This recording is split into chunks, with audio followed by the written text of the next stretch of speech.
Сәлеметсіздер ме ұстаздар? Бүгінгі видеода математика сабағында қолданылатын жаңа әдіс боулинг әдісін көрсетеміз. Бұл әдістің тиімділігі оқушының қызығушылығын арттырады, зейінін шоғырландырады және есте сақтап қалуына септігін тигізеді. Мұнда біз есеп жазылған кегелі қолданамыз және оның жауабы жазылған боулинг шарларын қолданамыз.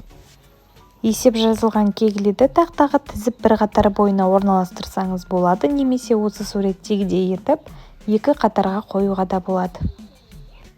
Оқушы әр кегелінің астына өз жауабын алып барып сәйкестендіреді, немесе өз жауабымен сәйкестендіріп кегелі мен шарды өзімен бірге алып кетеді. Бұл көрнекілікті тек қана математика сабағында емес, басқа да сабақтарға және басқа да тапсырмалар үшін қолдануға болады. Ал көрнекіліктің өзін қалай жасаймын десеңіз, PowerPoint бағдарламасында оңай жасауға болады. Интернеттен кез келген боулингқа арналған кегелі мен шардың суретін аласыз, PowerPoint-қа салып, үстінен жаза бересіз. Word бағдарламасынан қарағанда PowerPoint-та үстінен жазу оңайырақ.